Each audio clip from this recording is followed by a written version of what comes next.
So today I got to speak with Dr. Timothy McCall. Timothy was a practicing physician in America for well over a decade before discovering yoga for himself in a really big way and noticing the effects on his own health that yoga was having. And since then he's been educating people about how yoga can kind of supplement traditional Western medicine and any other kind of healing modality.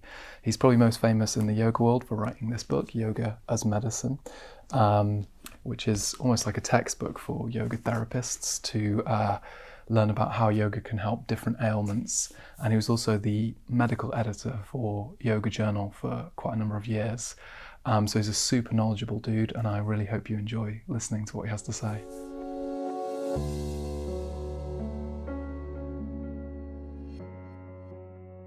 For those of you at home watching, Timothy isn't just an author, he also teaches quite prolifically and has recently brought his teaching online. And I recently did one of his online courses.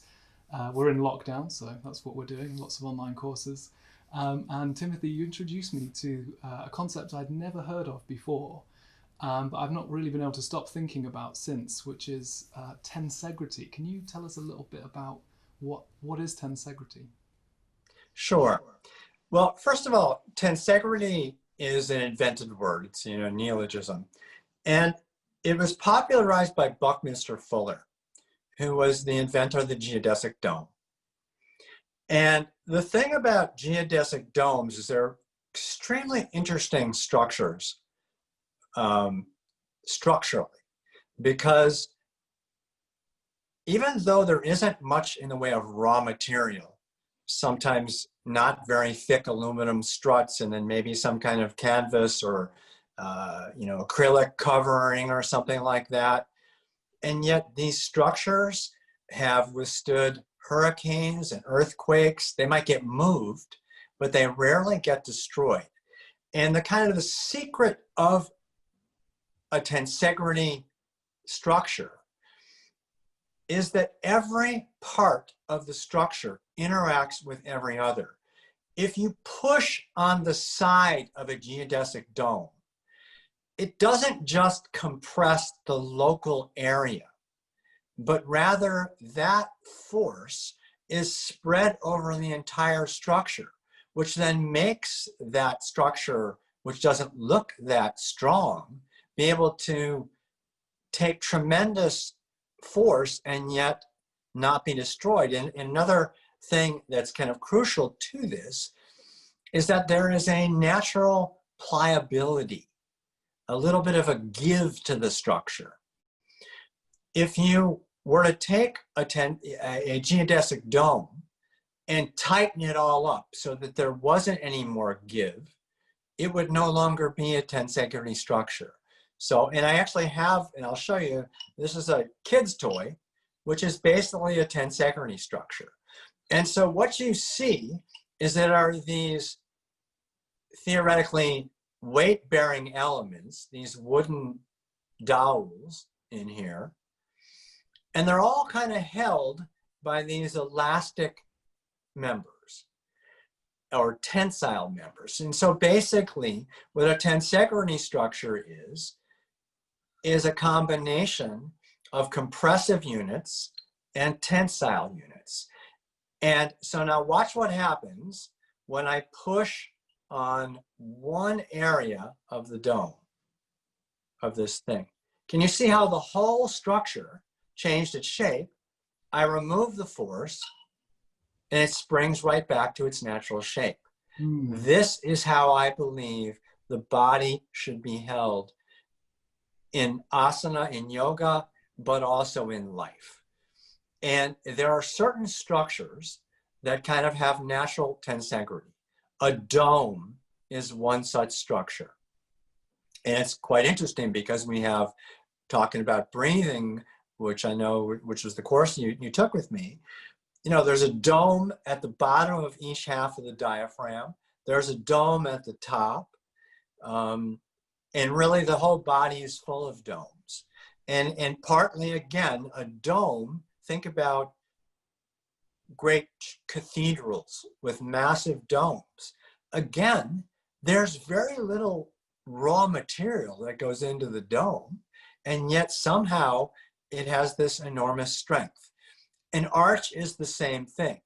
And so when it comes to the spine, which is of course the main thing the yogis were really obsessed with, there are natural curves, arches in the lumbar spine, in the thoracic spine, and in the cervical spine, in the lower back, in the chest, and the neck, in other words.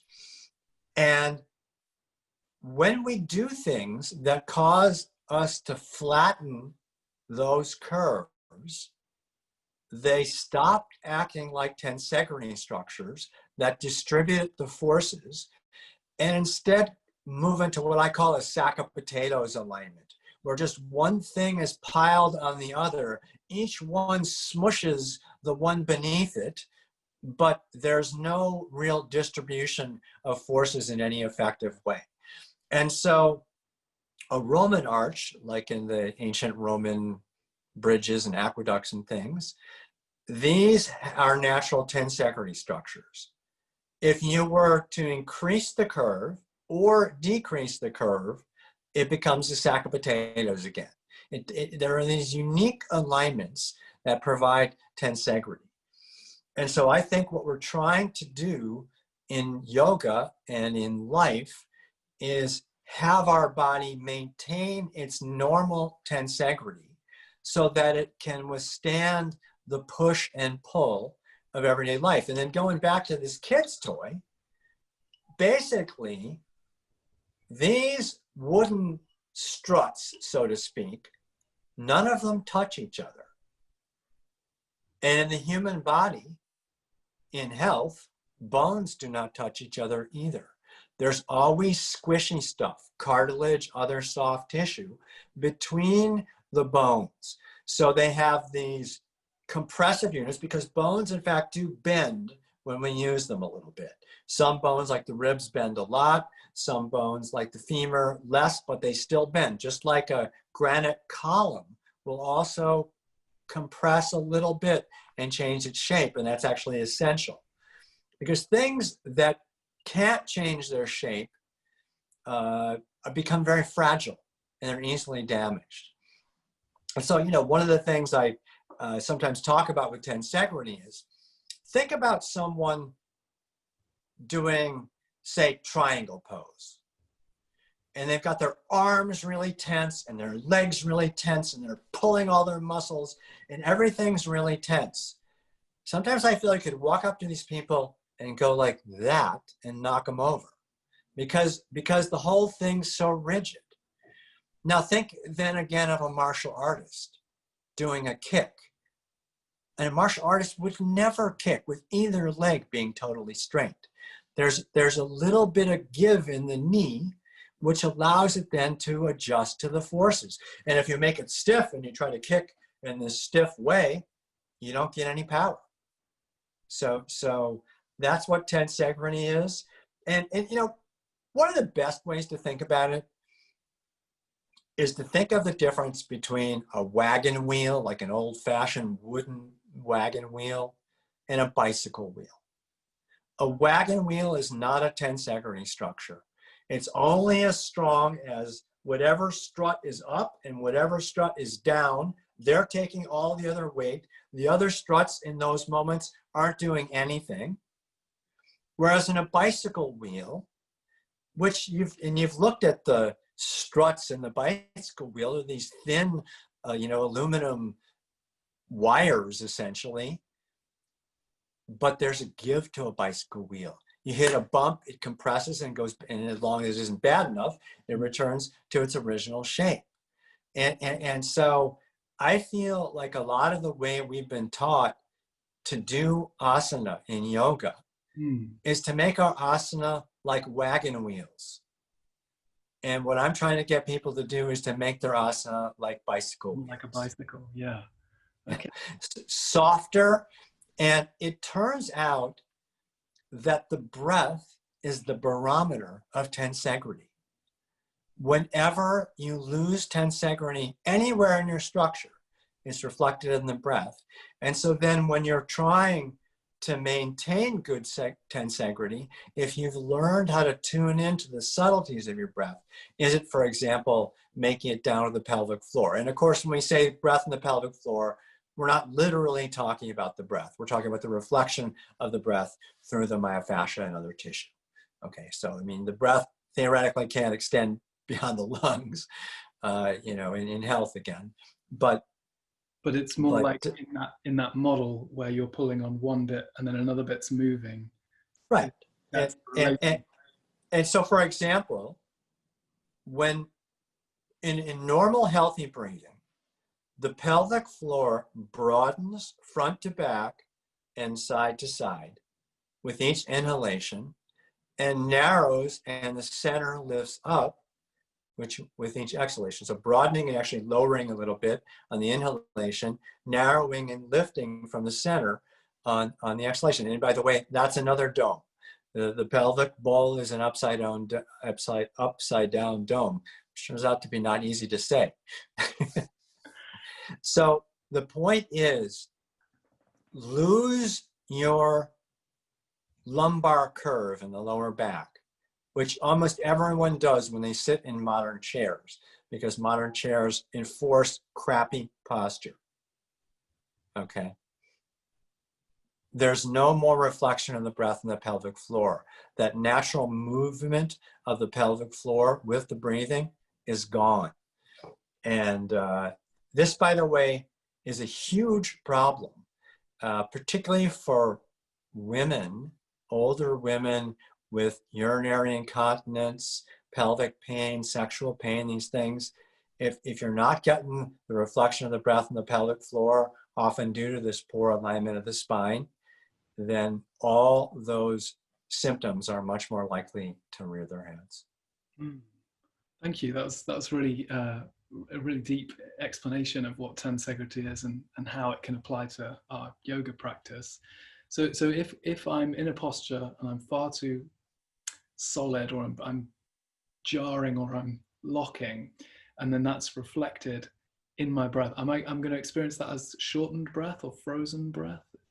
How will it be reflected? You know, what I find is often the first thing to go, because, one thing that people who are experienced breathers, people who have studied breath and really worked on it, you can sometimes still bring in a decent breath. But what I find is that really the breath in the ribs is what tells us. And so, for example, a little exercise, people could try this at home. Just stand and lift your arms over your head like an Urdhva just lifting your arms up. If the arms are really tense, and I can show it. Let me just step back a little bit here, and so you can see it. I may not be wearing the right clothes for the job, but we can fake it. Okay.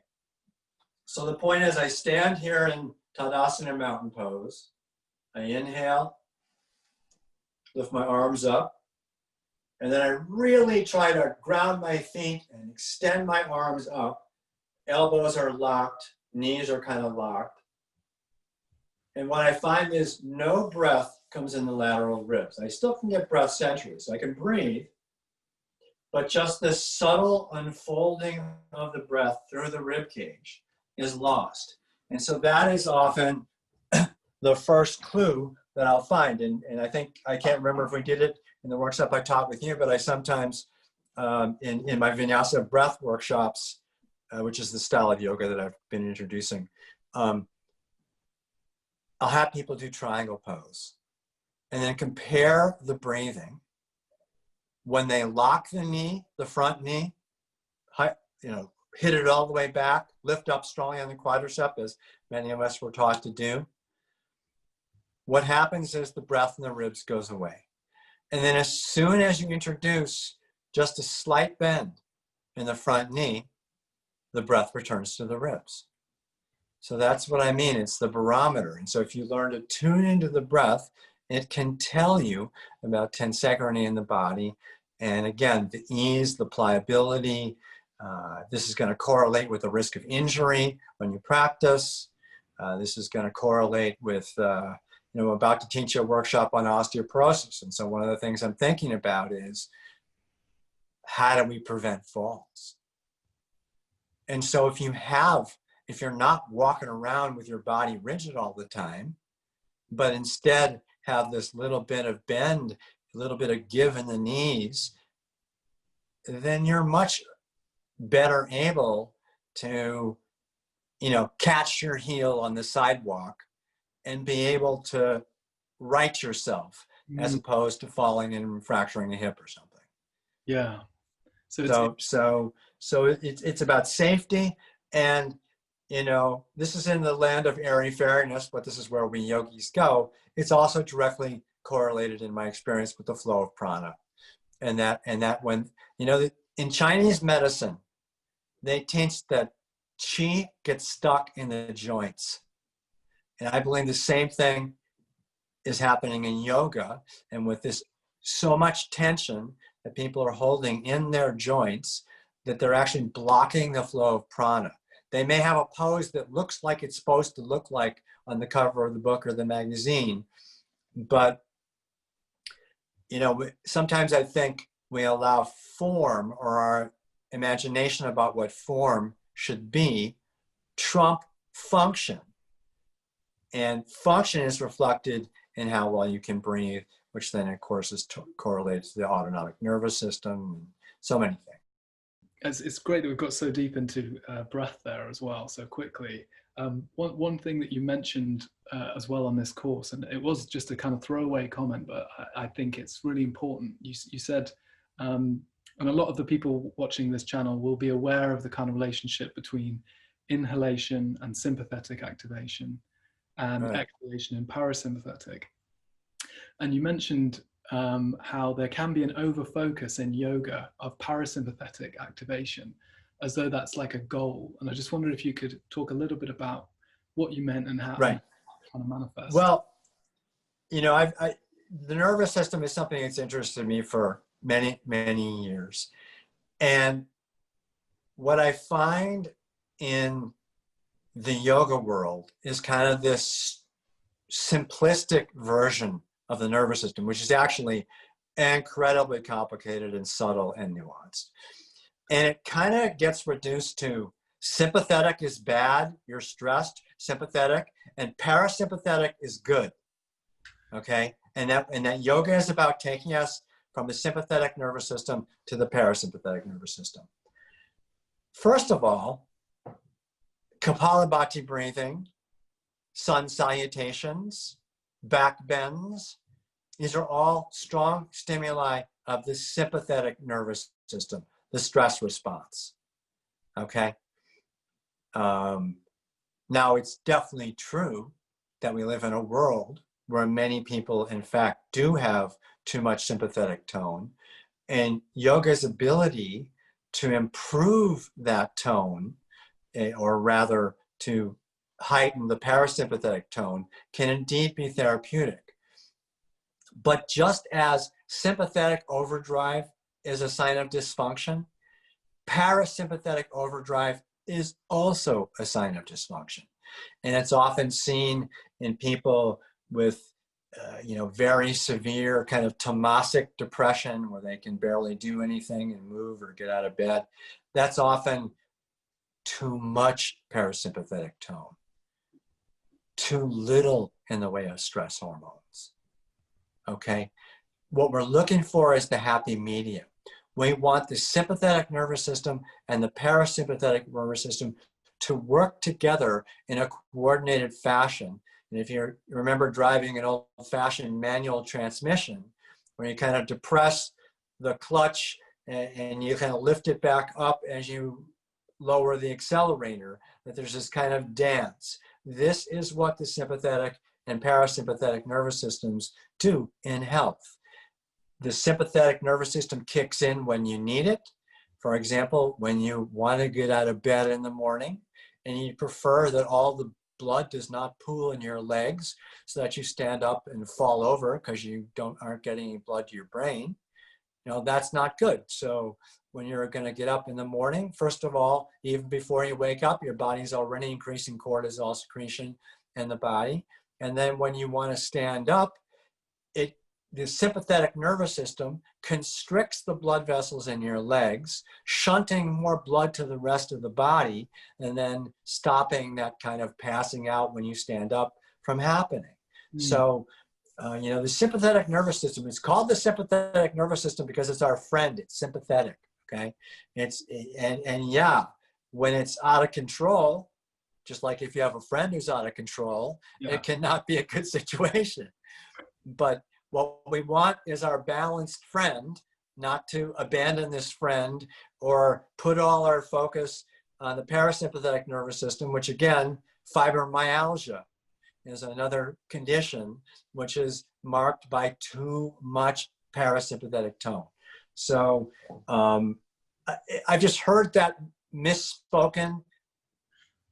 I don't even know how many times in the yoga world, but a lot over the years. So I try to get people to understand that. I just want to read you a quote as well from your most recent book, Saving My Neck, that will kind of lead me to my next question.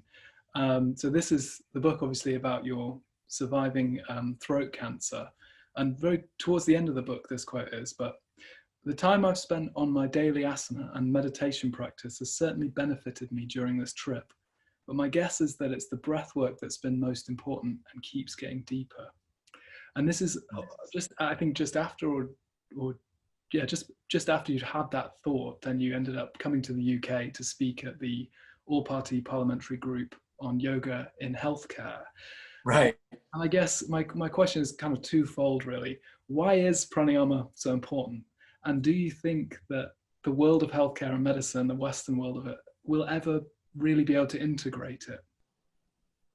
I think pranayama is probably so important because, we have these complex autonomic nervous systems that control every organ in our body and every system in the body, immune system, endocrine system. All these things are influenced greatly by the autonomic nervous system, of which the sympathetic and parasympathetic are two branches. Okay. And now of all the autonomic functions, blood pressure, heart rate, breathing, immune function, on and on, there's only one that we can take over voluntarily, and that's breathing. And because the autonomic nervous system is this densely interconnected system where every feature has feedback and influences every other feature of this very nuanced system. When you take over voluntary control of breath and manipulate it in various ways, it's a way then to affect the functioning of every organ in the body and every system in the body. And you think of these amazing yogis like Krishnamacharya and Swami Rama and some of these other people who submitted themselves to scientific study at various times.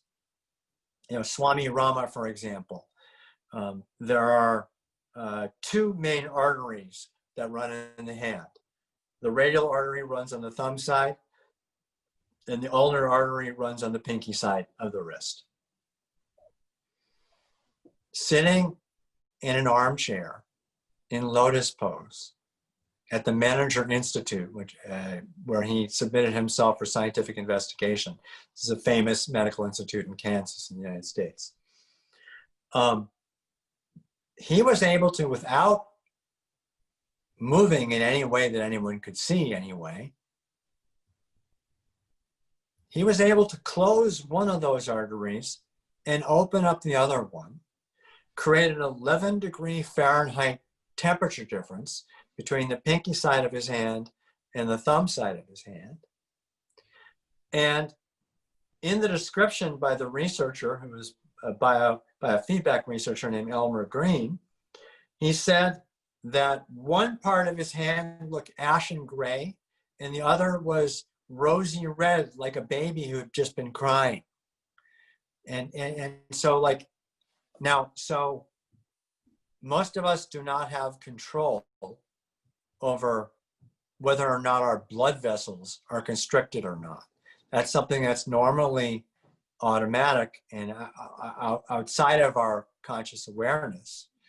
And yet through the practice of yoga, and Swami Rama was orphaned to and was, his guardian was a tantric master starting at the age of 5 in the Himalayas, okay? So, he got a download of stuff super early in life and worked on it his whole life and got to a level that likely none of us are ever going to get to, okay? But it shows the potential. What I noticed in that quote you read from the book is that I talk about how this deepens over time. And we just get better and better and better at it. And, biofeedback, in a sense, was a way to try to take what yogis do and kind of mechanize it, turn it into a little device to train people who are not that plugged in. But theoretically, if you figure it out, you should be able to do it without the device, because the device is just giving you feedback. It's not doing anything. You are the one who does it. And of course, people in biofeedback can do things and they don't know how they do it. And that's okay. The question is, can you do it? Can you get the body to relax, or can you get, can you increase the amount of blood flow to your pelvic region if you have been suffering from infertility and are hoping to change this? That might be something that could help. And that's something that being able to adjust your breathing and adjust and thereby potentially change the blood flow to pelvic organs could in fact make a difference. And is there a sense in which because it's so it requires so much self-study, that it's quite difficult, therefore, for traditional Western medicine to actually integrate it? Or do you think there's a way of standardizing some of it? Well, Western medicine has decided that subjective experience is not scientific. And so it kind of rules it out from its discovery methods. But some things like subtle internal workings of the body and subtle feedback of the body are not so easy to standardize. So mostly areas that modern medicine and modern science isn't equipped to really answer, they mostly don't go there. And by the way, they don't even generally go there that much about the autonomic nervous system, because it kind of affects everything. And they prefer to study things that affect one thing that they can measure. But when, we do yoga and it lowered the blood pressure just a little bit, it lowered the heart rate just a little bit, it lowered the respiratory rate just a little bit, it lowers the cholesterol just a little bit, 100 other things you could name, it moves in the direction of better health. But they don't want to study something that moves 100 things just a little bit. They want something that moves 1 or 2 of those a whole bunch, that it could be statistically significant in not such a large study. Yeah. That's what they want to do. And of course, there's also this belief that the treatments should be standardized based on the Western medical diagnosis. But the fact is, autonomic dysfunction, for example, can be related to hundreds of different medical conditions. And so teaching people through more skillful and efficient and slower breathing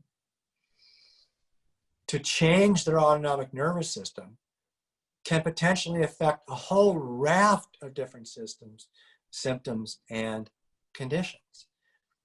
And yet there's no extra credit in Western medical science for a thing that helps 100 things. They don't care. They only want to know one at a time. Does this help heart disease? Does this help back pain? Does this help, fill in the blank? And so now that's a brilliant way of studying many things, particularly reductionist things like drugs. Isolating all the factors and only manipulating the one thing, the dose of the drug, for example, that makes a lot of sense. but in something that's as nuanced as yoga therapy, where depending on what I find in you, I'm going to offer a very different thing. Some people have terrible posture, and it can be terrible in 125 different ways, you know. And so what I'm going to do, if aiming at posture is one of the things I'm going to try to help to try to make you get better, then I'm not going to just say, well, these are the poses that are good for posture. I'm going to look specifically at the ways that your posture is less than ideal, and then try to come up with things that help you improve that posture. And so if you're a slumper, if you have a C-shaped curve in your thoracic spine, you hold your head forward, that's potentially going to affect osteoporosis. That's going to affect heart disease. That's going to affect asthma. That's going to affect depression. It's going to affect a whole bunch of things. But not everyone who has any of those conditions is going to be a slumper. And so I don't want to say, well, everyone who has these things should do these poses that reverse slumping, if it's only some subset of the whole that's got that. And so, and we can do the same thing for the nervous system, for analysis of the breath, for analysis of Ayurvedic balance, for psychological balance, for even, I include spiritual well-being. And, do you have any sense of purpose in your life?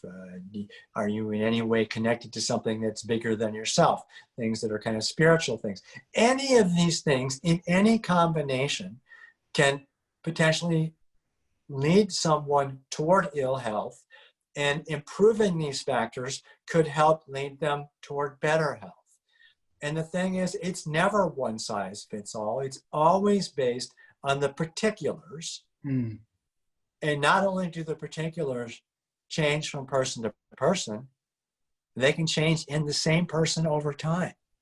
So we need to learn to adjust the protocol based on what's happening now. And not, and that was great that other thing helped 2 weeks ago. But now we're at the point where, okay, now the person isn't slumping anywhere more. They've only got 15 minutes a day to dedicate their practice. I'm going to maybe take out some of those things that was designed to help them correct their slouching posture. And instead, I'm going to focus on making the breath more efficient, for example, or 100 other things. Is there a pranayama technique that you find that you have a particular affinity with? Well, I mentioned in Saving My Neck that alternate nostril breathing was one that was particularly therapeutic to me. But I have to say, honestly, my favorite pranayama technique, it has been forever, is Brahmari. Brahmari is where you make a humming sound, like the sound of a bee buzzing. It can be done on the inhalation and the exhalation, but it's usually taught only in the exhalation. I find that to be a wonderful pranayama. So I love that. But I actually, and I do a couple of minutes of Brahmari every day, but I do quite a bit more alternate nostril breathing. So I kind of feel like they're both really good, that they have an additive benefit. And I think they are added, and by the way, another advantage of the alternate nostril breathing is it's the perfect setup for meditation. And a lot of times it takes them a long time to settle their mind into a place where they can actually have what feels like a more effective meditation. And doing alternate nostril breathing immediately before you meditate is one way, according to yoga, to prepare the mind for meditation by essentially balancing the breathing through the 2 nostrils, and which is said in ancient yoga teaching, is that opens up the central channel, the Sushumna Nadi. That's brilliant. Thank you, Tim. It's about all we've got time for today. Okay. I know we're going to speak again soon, so I look very much forward to that. If you enjoyed that, I've done 2 other videos with Timothy, which I'll leave links for around here. Let me know what you thought of this in the comments below. And if you enjoyed this and want to see more videos like this, then hit that subscribe button. Thanks for joining me.